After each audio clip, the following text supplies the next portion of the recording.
This is BBC Radio Kent. Good morning, I'm Jules. The time is 10:47.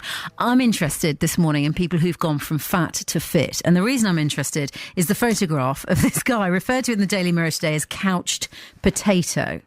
His name is Stephen Way. He's 40 years old and he came 10th in the Commonwealth Games Marathon at the weekend.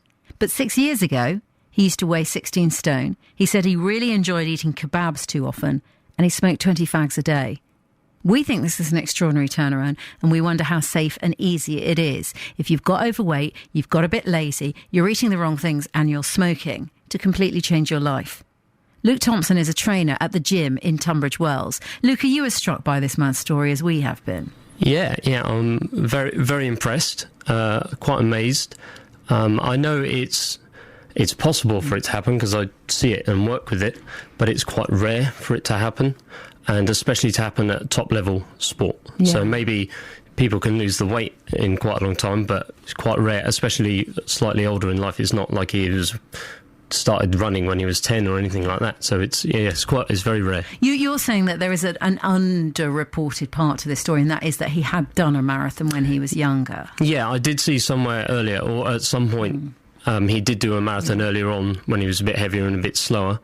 And I think he must have some sort of natural ability to run a bit. Yeah, I mean, that's got to be part of the story here, is that if I suddenly turned around and decided that I was, I mean, not that I'm 16 stone and I don't smoke, but I'm not particularly fit, most of us wouldn't be able to achieve that level.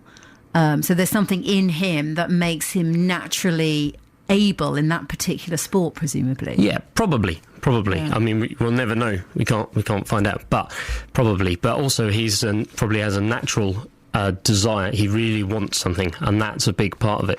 So I could train a client to lose a lot of weight if they want to. Yeah. I can't make them do it if they don't want to. That's a really interesting point. He was being interviewed yesterday on the Roundup coverage on the BBC by Gary Lineker, and he actually used the word addiction. He said sometimes in life you can substitute a healthy addiction for an unhealthy one. So instead of his cigarettes and his beer and his kebabs, he substituted running. And he is clearly saying he's addicted to it now. Have you heard of that, of people getting such a buzz off exercise that becomes the thing that they're hooked on? Yeah, absolutely. Yeah, it's very common. I train people at the gym, and people get really into it. I see the same people there every day, but I teach Taekwondo in Tunbridge Wells, and I have the same people get addicted to it. I've been doing it over 20 years, and I love it. It's the biggest part of my life. Well, how does it make you feel when you're really hooked on a sporting activity? When you do your taekwondo, Luke, how does it make you feel? It's just a buzz afterwards, particularly. Like, maybe I'm not so happy when I'm doing lots of push-ups and running up and down the hall and things like that. But afterwards, the feeling that you've survived and you made it through is really good. I know there's a lot of science behind it, the release of endorphins and serotonin and things like that they proved from exercise can make people feel a lot better. What is Taekwondo? Is it a type of fighting? Yeah. So it's martial art, Korean martial art. It's kind of similar to karate in that it's mostly punching and kicking and blocking.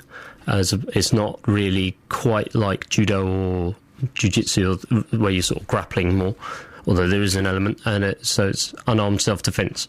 And you're a British champion, or I'm a fifth degree international instructor, so I teach in Tunbridge Wells, but I represent England. Done for the last few years.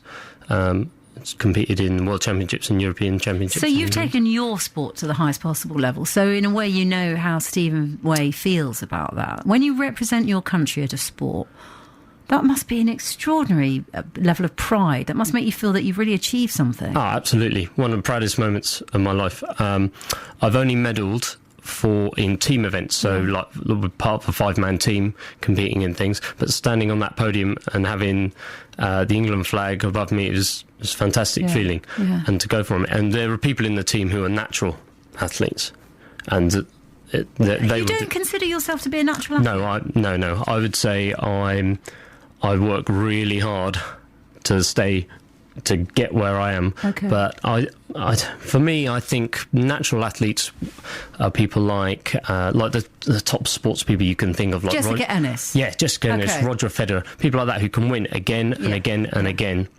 They're naturals of what they do. For me, if I ever win at the level I want to, you've really earned it, right? That's it. It'll probably be the one time. But there are naturals who do it again and again. I don't think I could probably maintain the work I need to. Yes. Like my body can't sustain it long enough. Okay. In my sport. So for individuals, this guy Stephen Way's clearly got a flair for running. You say you didn't necessarily have the flair for taekwondo, but you've worked hard at it. Yeah. For most of us who want to just go from having given up a bit on our physical physique, on our fitness and so on, we're never going to do what you've done. We're never going to do what he's done. But can we turn our lives around still? Yeah, absolutely. And actually, you can do what he's done. But it took him quite a long time. I mean, he went from, like you said, from one extreme to the other, and it took, I think, 6 years for him to do it. So you have to be driven. You have to be really motivated. Okay, you have to change your diet. But I don't like you using the word diet. I know you don't mean as in going on a diet, but your nutrition, what you're putting in your body, your fuel. Yeah, exactly. When I train a client, some think they can come to me or to any of the other trainers and get a workout 2, 3, 4 times a week, but it doesn't. They can eat whatever they like, and it doesn't work like that. I mean, what they eat is 80% of it. You've got to give up the pickled onion Monster Munch, haven't you? Yeah, you do. Yeah, but it should be just eat unprocessed food. If it comes in a packet with a nutritional label on it, probably not that good for you. Okay. Lots of meat and vegetables and fish and things like that. And exercise 3 times a week, depending on what you want. Everyone should do a form of resistance training. If you're elderly, it can help with your bone density and getting up out of the chair. Is swimming resistance training if you're elderly? It's not really resistance training, but it is very good for you. It applies light resistance. Yeah. It's very good for all your muscles and for your heart and your lungs. So swimming, I'd recommend. But even going to the gym or training at home or anything once a week with some sort of, you can use dumbbells or even body weight push-ups and squats. It can be enough for some people. And then some people go do this sort of training to supplement their sport. If you get into a sport, it's a bit different. So I know Steve Way started running to lose weight. It's not maybe the best way to lose weight, but it was his chosen sport and he was competing in it. So that's slightly different. If you just want to get fit, just starting a sport at 100 miles an hour could leave you sort of a bit at risk of injury. So there is a note of caution here that you need to go at it carefully, safely and gently in the first instance. Yeah, I'm sure he didn't do a marathon on his first run when he stopped smoking and eating the kebabs. He started maybe with a 50-yard dash and got out of breath and then built it up from there. And that's how people have to do it. Start once a week. Maybe you see a trainer or someone who can show you the exercises safely or give you a program to do, something like that. I'm quite taken with the idea of taekwondo. Could you start it at my age? Yeah, absolutely. Don't guess what my age is, by the way. You don't have to. But, you could. It's not something that you have to start when you're a teenager or something. No. I have classes from 3 and up, but they're all split. So I don't have 3-year-olds with adults or anything like that. I could probably take on a 3-year-old. I don't know. They're pretty impressive. You should see what they can do. They're pretty good. Maybe not. But it's good fitness, lots of jumping and running, but people can't do it when they start. So they learn to do it, and it's good for me. I'm sort of coming towards the end of my being a student and competing side of things, and to teach all the time. I see bringing on the next generation. Exactly, brilliant. Yeah. It's been really lovely chatting with you this morning. Thank you very much. Thank you so much for coming in, Luke Thompson, trainer at the gym in Tunbridge Wells, and also represented his country in Taekwondo. This is BBC Radio Kent. It's 10:56.